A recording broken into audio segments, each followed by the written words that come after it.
नमस्कार दर्शक तथा श्रोतावृन्द, स्वागत छ तपाईलाई नेपाली कथाको यो नयाँ भिडियोमा। आजको भिडियोमा मैले दुईवटा कथाहरू लिएर आएको छु। आशा छ तपाईलाई यी कथाहरू मनपर्नेछ। सर्वप्रथम लागौं नेपालको लोककथा पैसाको पोको। एका देशमा एउटा मान्छे थियो। त्यसको नाम धनीराम थियो। ऊ जतिखेर पनि पैसा कमाउने कुरा सोच्थ्यो।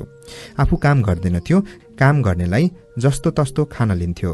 ऊ आफूलाई अब्बल मान्छे भन्थ्यो, अरूले भने उसलाई असल मान्छे भन्दैनथे। एक दिन त ऊ कतै जाँदै थियो। गाउँको बाटोमा उसले एउटा पोको भेट्यो। पोको गरुङ्गो थियो। पोकोलाई उल्टाइ पल्टाइ हेर्यो। पोकाको कपडा पनि राम्रो थियो। यताउति हेर्यो, कोही देखेन। बाटामा घोडाका टाप थिए। त्यसको उसले कुनै अर्थ बुझेन। उसले पोकाको मुख खोलेर हेर्यो। त्यहाँ नयाँ नयाँ सिक्काहरू थिए। तिनताका कागजका नोट बनेका थिएनन्। त्यत्रा नयाँ सिक्का देखेर ऊ खुसी भयो, साथै ऊ डराए पनि। उसले चनाको भएर यताउति हेर्यो। पोको काखीमा च्यापेर ऊ घरतिर लाग्यो। बाटामा भेटिएका मानिससित ऊ बोलेन। उसले बाटामा यताउति हेर्दा पनि हेरेन, सोझै घरतिर गयो। घरमा पुगेर सरासर भित्री कोठामा पस्यो। ढोका लगायो। लामो सास फेर्यो। पोका खोल्यो। पोकाबाट सिक्काहरू भुइँमा खनायो। सिक्का गन्न थाल्यो। 1, 2, 3, 100, 100, 200, 300, 1000, 1000, 2000, 3000, कुल 11000। सबै गन्दा राति अबेला भयो। उसले भात राति अबेला खायो। खाइसकेपछि फेरि त्यही पुग्यो। पैसाको पोको उचाल्यो। पोकालाई सन्दुकमा राख्यो। आफू त्यही मुदुस वा सन्दुकको छेउमा रहेको खाटमा थुचुक्क बस्यो। उसले सुत्न चाह्यो, पल्ट्यो, तर निन्द्रा लागेन। उठ्यो। यति धेरै पैसा कसको होला? कसले खसाल्यो होला? जोसुकै होस्, मैले ल्याउँदा कसैले देखेको छैन क्यारे? उसले आफ्नो मनलाई बुझायो। फेरि पनि ऊ सुत्न सकेन। ऊ निदाउन सकेन। कसको होला यो? कसले खसाल्यो होला यो? यत्रो पैसा, यत्रो धन यहाँ राख्नुहुन्न, उसले सोच्यो। बिहान उज्यालो नहुँदै ऊ पोको बोकेर हिँड्यो। उसका साथमा एउटा बाउसो पनि थियो। जाँदा जाँदा ऊ एउटा जंगलको नजिकै पुग्यो। जंगलका छेउमा एउटा ठूलो रुख थियो। उसले रुखमुनि खाल्डो खन्यो। खाल्डोमा पोको राख्यो। माथिबाट माटो र चपरी ढाक्यो। हेर्दा त्यहाँ खाल्डो खने जस्तो थिएन। खाल्डोमा पैसाको पोको लुकाएर ऊ घर फर्कियो। ऊ फर्किँदा उज्यालो भइसकेको थियो। मानिसहरू उठिसकेका थिए, काममा लागिरहेका थिए। धनीरामले पोको थन्काएको थियो। फेरि पनि उसमा छटपटी थियो। एक बिहानै धनीराम जंगलतिरबाट फर्केर आएको थियो। त्यो देखेर गोपीराम दङ्ग पर्यो। ऊ काम नपरी धनीराम यसरी हिँड्दैन। गोपीरामले सोच्यो, कहाँ गएर आयो होला यति बिहानै? साथमा बाउसो किन लगेको थियो? गोपीरामले धनीराम आएको बाटो हेर्दै गयो। धनीरामका पाइला उचिन्थ्यो। पाइला हेर्दै गोपीराम रुखसम्म पुग्यो। पाइला त्यहाँदेखि उता गएका थिएनन्, त्यही घुमेका थिए। उसले त्यही निन्याएर खोज्यो। पोको छोपेको चपरी उब्कायो, खोतल्यो र पोको भेटायो। गोपीरामले पोको खोल्यो, हेर्यो, मेरी बासै त्यत्तिका सिक्का। ऊ आश्चर्यमा पर्यो। त्यतिको धन धनीरामले कहाँबाट पायो? अनि किन लुकाउन ल्याए यहाँ? उसले केही बुझ्न सकेन। उसले पोकालाई त्यहाँबाट झिक्यो, खाल्डो पुरिदियो, समाएर पहिले जस्तै बनायो। उसले त्यो पोको अलिक पर अर्कै रुखमुनि गाड्यो र त्यहाँबाट फर्कियो। यति धेरै पैसा कसको होला? धनीरामले कहाँ पायो होला? किन यहाँ गाड्यो होला? ऊ सोचिरह्यो। उसलाई छटपटी भइरह्यो। गोपीरामले पोको लुकाएको ठाउँ बदलेको थियो। फेरि पनि उसमा छटपटी थियो। सहरभरि झ्याली पिटियो। पैसाको एउटा पोको हराएको थियो। राजाका मान्छेले ओसारेर लग्दा बाटामा कहीँ खसेको थियो। जस्ताको तस्तै खुरुक्क बुझाएमा पुरस्कार दिने घोषणा पायो। पाएर पनि नदिनेलाई दण्ड दिने सुनाइयो। झ्याली पिटेको गोपीरामले सुन्यो। धनीरामले पनि सुन्यो। पोको त्यही हो भन्ने कुरा गोपीरामले बुझ्यो। धनीरामले पनि बुझ्यो। अब के गर्ने? गोपीरामले सोच्यो। अब के गर्ने? धनीरामले सोच्यो। गोपीरामले कुरो बुझ्यो। उसले हत्तर पत्तर पोको ल्यायो र राजाका मान्छेलाई बुझायो। अब उसले पुरस्कार पाउने भयो।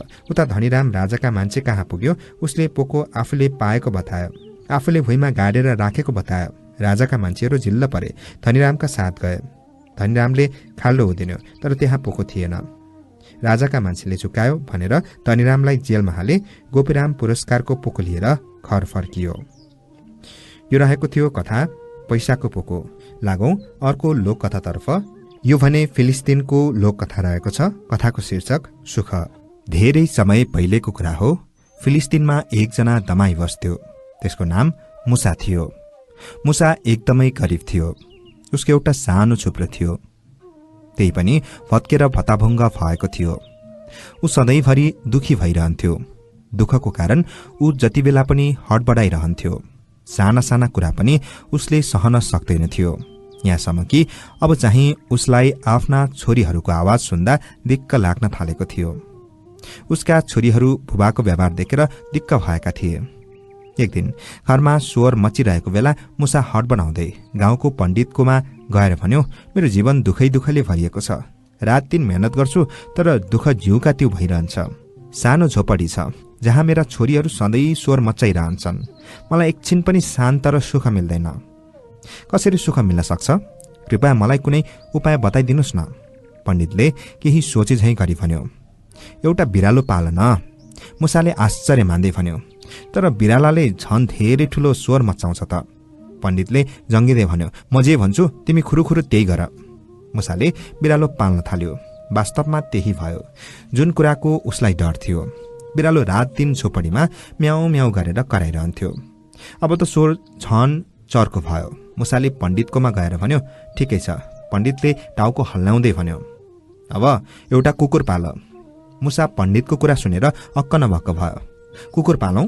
उसले आश्चर्य मान्दै पण्डिततिर हेर्यो। हो, पण्डितले भन्यो। मुसाले एउटा कुकुर पाल्न थाल्यो। अब रात दिन कुकुर र बिरालो एक आपसमा लड्न थाले। मुसा त 2 दिनमै हैरान भएर फेरि पण्डितकोमा गएर भन्यो, कुकुर र बिरालोले मेरो दिमाग खाइसक्यो। अब म के गरौँ? पण्डितले तत्कालै भन्यो, अब एउटा कुखुराको भाले पाल। कुखुराको भाले? मुसाले हडबडाउँदै सोध्यो। हो। मुसाले एउटा भाले पनि ल्यायो। अब त कुकुर, बिरालो र भाले तीनैजना मिलेर पनि धेरै स्वर मच्याउँथे कि मुसा रातमा एकछिन निदाउन थाल्थ्यो। त्यही नै बेला भाले डाँको छोडेर बाँच्न थाल्थ्यो। मुसा दिगदार भएर फेरि पण्डितकोमा गयो। उसलाई देख्ने बित्तिकै पण्डितले मुसुक्क मुस्कुराउँदै भन्यो, अब एउटा गधा पाल। पण्डितका कुरा सुन्ने बित्तिकै मुसाले लामो सास फेर्यो। उसलाई गधा झोपडीमा लाने बित्तिकै कति उपद्रव मचाउँछ भन्ने कुरा स्पष्ट थाहा थियो। जाऊ, एउटा गधा लगेर पाल। पण्डितले फेरि भन्यो। बिरालो, कुकुर, कुकुरो र गधा मिलेर यति धेरै उद्धुम मचाए कि मुसाले कानमा रुई नकोचिकन बस्नै सकेन। गधाले त घरमा भएका भाँडाकुँडा पनि तोडफोड गरेको थियो। 2 दिनपछि मुसा आँखाभरि आँसु टिलपिलाउँदै पण्डितकोमा आयो र भन्यो, अब त मैले जीवनबाटै हार खाइसके। मलाई यस झोपडी छाडेर कतै एकान्तमा गएर बसौँ जस्तो लाग्न थाल्यो। झोपडीमा जति बेला पनि भुइँचालो आइरहे जस्तो हुन्छ। कुकुर, बिरालो र भालेले नै मेरो होस खाएका थिए। त्यसमाथि अब गधा पनि थपियो। गधा पनि रात दिन ढेचु गरिरहन्छ। यदि यही चाल भइरह्यो भने म 2-4 दिनमै पागल हुनेछु। पण्डितले हाँस्दै भने, अब चाहिँ गधालाई बेच। 2 दिनपछि पण्डितले मुसालाई सोध्यो, के छ नि हाल खबर? मुसाले मुस्कुराउँदै भन्यो, गधा गएपछि धेरै शान्त भयो। त्यसले त कम उद्धम मचाएको थियो र? उसका कुरा सुनेपछि पण्डितले भन्यो, अब भालेलाई पनि निकालिदेऊ। 2 दिनपछि पण्डितले मुसासँग सोध्यो, अब चाहिँ कस्तो छ नि हाल खबर? एकदमै खुसी छु, मुसाले उत्तर दियो। अब कम्तीमा पनि बिहान हुनुभन्दा केही पहिले त सुत्न सक्छु। भाले त निकै ठुलो स्वरमा बाँच्थ्यो। मेरो झोपडीमा त एकदमै सुनसान छ। ठिकै छ, अब कुकुरलाई झोपडीबाट निकालिदेऊ र 2 दिनपछि मलाई भेट। पण्डितले सोध्यो। मुसाले खुसी हुँदै भन्यो, धन्यवाद पण्डित। जब कुकुर गयो त्यसपछि बिरालो पनि एकान्त ठाउँमा गएर सुतिरहन्छ। अब त म एकदमै खुसी छु। मुसाका कुरा सुनेर पण्डित मुसुक्क मुस्कुराउँदै टाउको हल्लायो र बिस्तारै भन्यो, अब बिरालोलाई पनि निकालिदेऊ। बिरालोलाई त राख्दा के हुन्छ र? मुसाले पण्डितसँग सोध्यो। उसले त मलाई केही समस्या पर्दैन। ऊ त चुपचाप एकातिर गएर सुति मात्र रहन्छ। म जे भन्छु त्यही गर, पण्डितले कड्केको स्वरमा भन्यो। मुसा केही भन्न चाहन्थ्यो तर पण्डितले हातले इसारा गर्दै चुप लाग्न निर्देशन दियो। 2 दिनपछि मलाई भेट्नु, पण्डितले भन्यो। 2 दिनपछि मुसो खुसीले नाच्दै र गुनगुनाउँदै पण्डितकोमा आयो। उसको अनुहार एकदमै शान्त र उज्यालो थियो। अहिले तिम्रो हालखबर कस्तो छ? पण्डितले सोध्यो। मुसाले उत्तर दियो, अहिले त झोपडीमा यति धेरै शान्ति छ कि एकदमै सन्नाटा छाएको छ। मलाई त डर लाग्न पो थालेको छ। यदि मेरो छोरीहरूको सुरिलो स्वर कानमा परेन भने त म त झोपडीमा एकछिन बस्न पनि सक्दिनँ। अहिले म सोचिरहन्छु, यदि यी छोरीहरू नभएका भए मेरो जीवन कसरी बित्थ्यो होला। उनीहरूका मिठा मिठा कुराले मेरो सम्पूर्ण दुःखलाई भुलाएको छ। के तिमी वास्तवमै सुखी छौ? पण्डितले सोध्यो। म संसारकै सबैभन्दा सुखी मान्छे हुँ। मैले सुख पाए। मुसो बाहुनतिर झुकेर भन्यो, तपाईले मलाई सुख उपहार दिनुभयो। ठिक छ, घरमा जाउँ र सुखी साथ जीवन बिताऊ। पण्डितले हाँस्दै उसको काँधमा थाप मारेर भन्यो, सुख त तिमीसँगै थियो, मात्र तिमीलाई त्यसको जानकारी थिएन। यो रहेको थियो फिलिस्तिनको लोककथा सुख। तपाईलाई कस्तो लाग्यो कृपया कमेन्टमा उल्लेख गर्नुहोला। भन्दै आजको लागि कथाहरू सकिएका छन्। तपाईलाई आजका कथाहरू के कस्ता लागे कृपया कमेन्टमा उल्लेख गर्नुहोला। भोलिको भिडियोमा अर्को कथाको साथ उपस्थित हुनेछु। तबसम्मको लागि म कथावाचक जमिन राईलाई बिदा दिनुहोस्। नमस्कार।